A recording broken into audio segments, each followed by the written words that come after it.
Câncer não é para quem quer, câncer é para quem pode. O que vai acontecer? O câncer vai embora. A célula cancerígena gosta de alimentar só de duas coisas.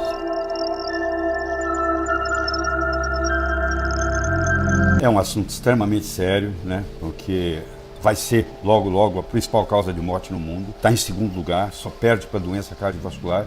Existem países, como é o caso da China, onde está morrendo de câncer por dia 8.100 pessoas. Você imagina quantos aviões caindo para dar 8.100 pessoas por dia morrendo de câncer.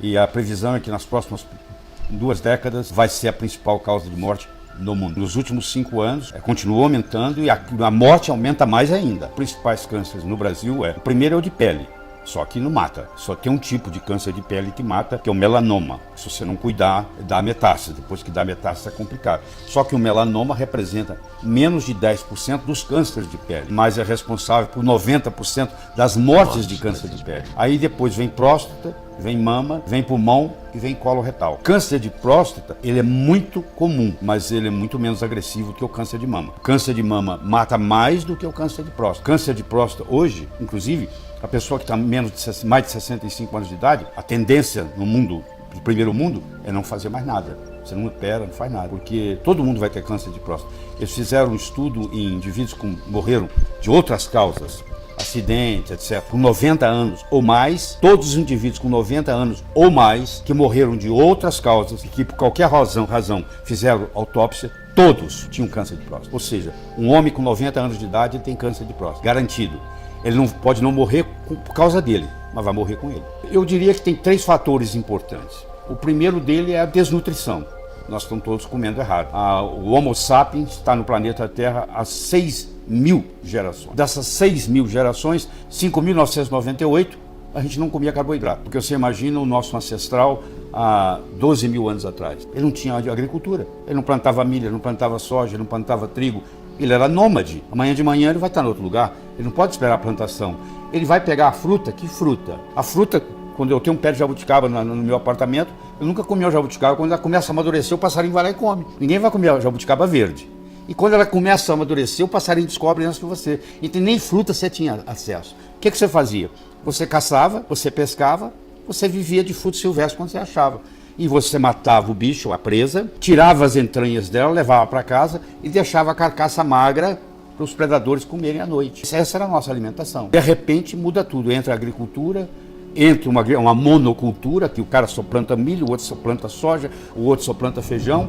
Entra os agrotóxicos, que o Brasil, per capita, é o número 1 no mundo. É o campeão mundial. Então você vê, isso aí vem a desnutrição, porque o alimento que cresce com agrotóxico, ele não tem a riqueza de nutrientes que um alimento orgânico tem, e vem os conflitos emocionais, são muito importantes.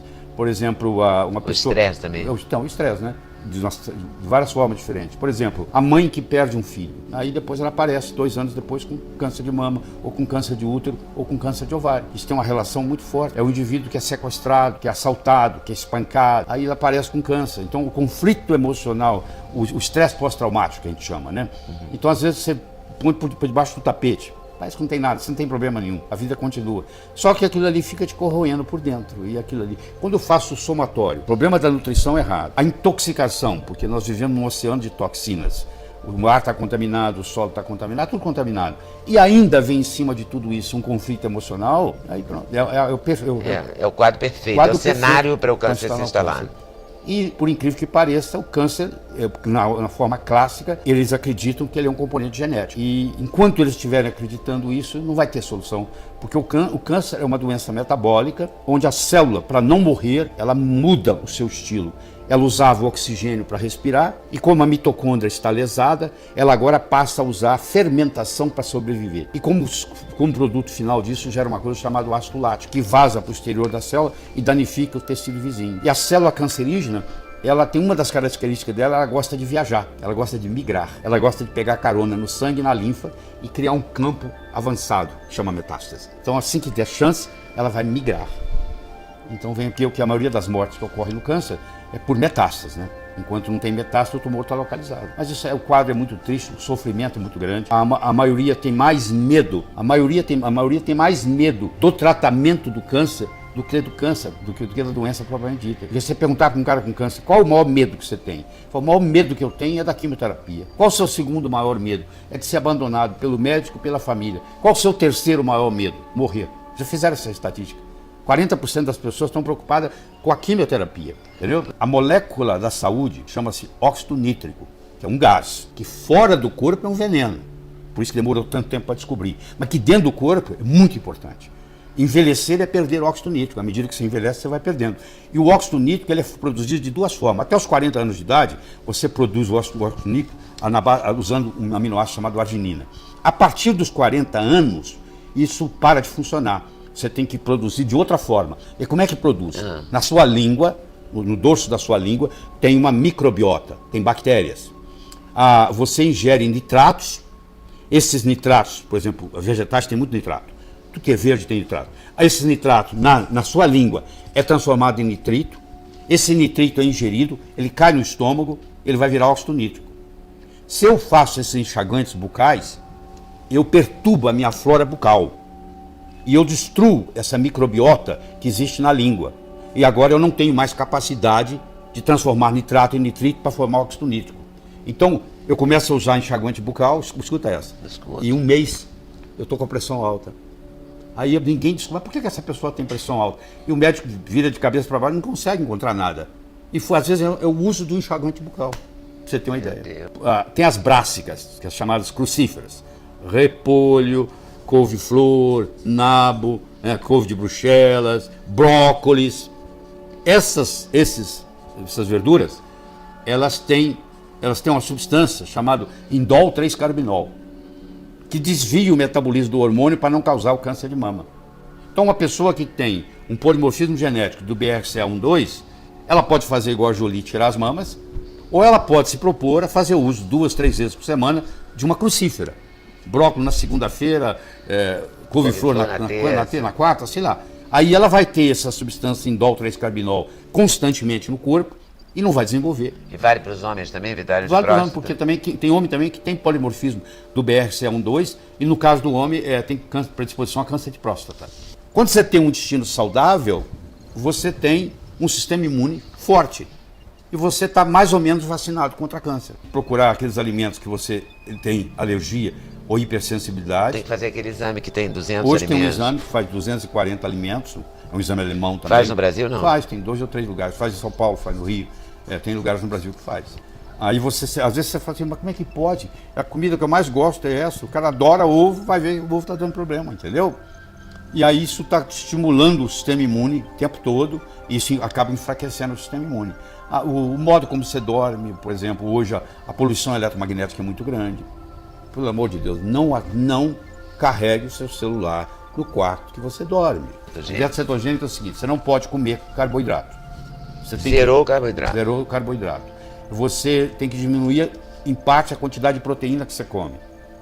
Você tem que ter carboidrato não mais do que 10% de sua alimentação.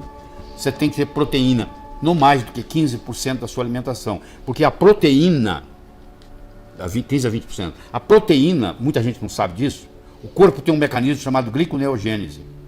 Você fala assim, eu sou diabética, eu medi meu açúcar antes do jantar, deu 90. Comi um bife no jantar, só o bife, não comi nada, não comi sobremesa, nada. No dia seguinte, eu vou fazer, está com 130. Se eu não comi nenhum carboidrato, como é que pode? Bom, pode o seguinte, aquele bife que você comeu, parte dele vira açúcar. Do bife? Do bife. Credo. Chama gliconeogênese. É a proteína em excesso vira açúcar no sangue. Pouca gente estudou isso. Chama gliconeogênese. A planta mais estudada que tem é a chamada curcumina, que vem do turmérico. A planta chama turmérico, açafrão da Índia, falso açafrão da terra. Tem esses nomes todos. Esse turmérico, você extrai dele uma substância chamada curcumina. Essa curcumina, o câncer tem 3 fases: iniciação, promoção e progressão. Tem droga que atua só na iniciação, que quando já iniciou não vale mais nada, tem em promoção, tem em progressão. A curcumina, ela atua nas 3. É uma das poucas substâncias que atua nas 3. Ela é a mais potente anti-inflamatório que a natureza fabrica.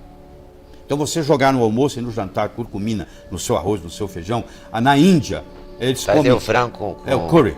curry. Com cúrcuma. Então, o curry, eles tomam no café da manhã, almoço e jantar. A Índia é o país do mundo que tem menos Alzheimer per capita. A Índia é o país do mundo que tem menos Parkinson per capita. E a explicação está na curcumina. E como você disse aí, a curcumina é uma das substâncias mais estudadas cientificamente. A medicina ayurvédica, que tem 8.000 anos, a medicina chinesa, que tem 5.000 anos, a medicina árabe, a medicina grega, a medicina romana, todas tinham a curcumina como base medicinal. Pois é, a atividade física é fundamental, é outro remédio, né? Eu digo o seguinte, hoje uma pessoa com mais de 40 anos, que não está em atividade física diária, ela está querendo morrer doente, entendeu? Isso aí não tem preço. Diária? Diária. Eu faço ginástica diariamente. Estou fazendo 2 vezes por dia. Eu já fiz hoje de manhã, agora eu pulo 500 vezes numa câmara elástica, tá? Escuta, eu faço musculação, eu ando numa esteira rolante, esteira ergométrica, 15 minutos, eu faço parte de uma plataforma, fico numa plataforma vibratória, power plate, durante 5 minutos, e eu faço 3 vezes sauna seca. Eu coloco a sauna a 90 graus, entro na sauna, você imagina o que é 90 graus. Nossa. Eu fico 3 minutos, estou todo molhadinho, saio, tomo água, entro de novo, saio, tomo água, entro de novo. Eu gasto em tudo isso mais ou menos 1h30. Eu faço sábado, eu faço domingo, eu faço todo dia. Eu vou fazer 74 anos de idade, eu posso trabalhar 12 horas, não tem problema nenhum. Nada. Quando a gente ouve a palavra câncer, é impossível não sentir um frio no estômago. Parece que o chão foge dos pés, que a vida muda de cor e que de repente tudo que era urgente perde o sentido. Mas com o tempo, a gente entende que o câncer não é uma sentença, é um chamado para mudar, para olhar para dentro e para cuidar de nós mesmos com mais amor, presença e verdade. Eu falo isso com o coração aberto, porque minha mãe tem câncer. E acompanhar de perto o que ela tem vivido me fez entender algo que mudou completamente a forma como eu enxergo a saúde. O câncer não passa de família, o que passa são os hábitos, a alimentação parecida, o sedentarismo, o estresse, o sono ruim, a pressa do dia a dia, o costume de deixar o corpo em segundo plano. O que a gente herda, na verdade, são os costumes que adoecem. Eu fiz todos os exames, não tenho nenhuma célula cancerígena, mas aprendi que se eu repetir os mesmos hábitos que fizeram mal para ela, o destino pode ser o mesmo. E é aí que mora a consciência. O poder de mudar está nas nossas mãos. O Dr. Lair Ribeiro sempre fala algo que me marcou profundamente. Você não precisa esperar ficar doente para começar a se cuidar. E é exatamente isso. O corpo humano é uma máquina perfeita. Ele tem a capacidade de se curar, de se regenerar, de se equilibrar.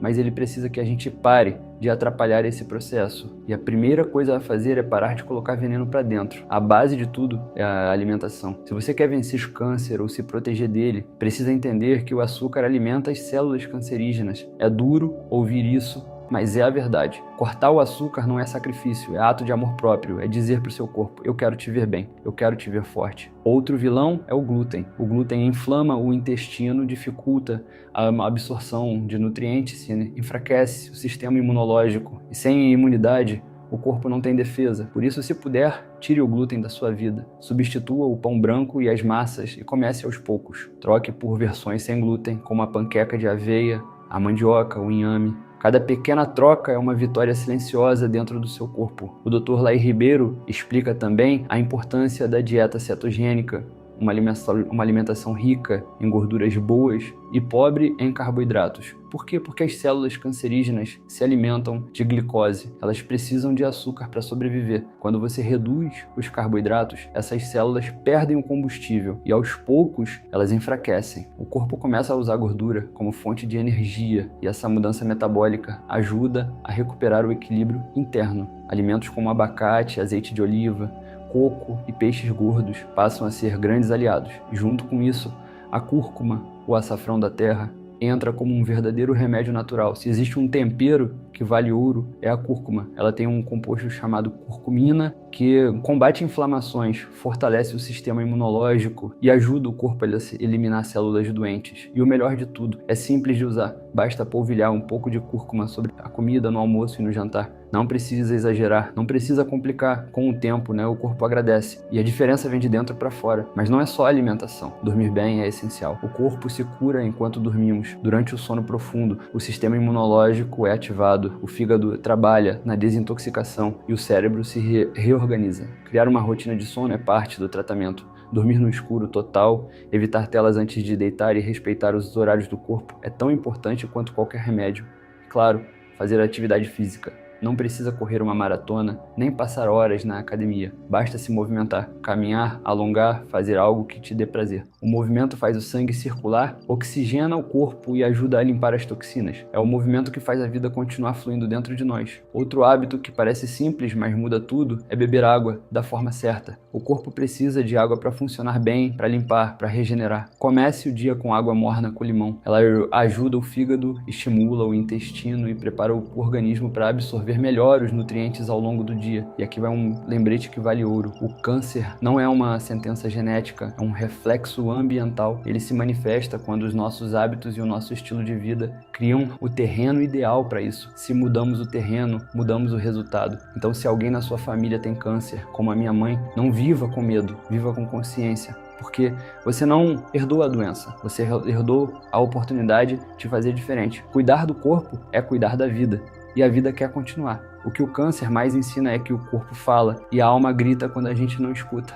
Quando começamos a escutar, tudo muda. Comece hoje. Tire o açúcar, reduza o glúten, durma melhor, beba água, movimente-se, tempere sua comida com cúrcuma todos os dias, no almoço e no jantar.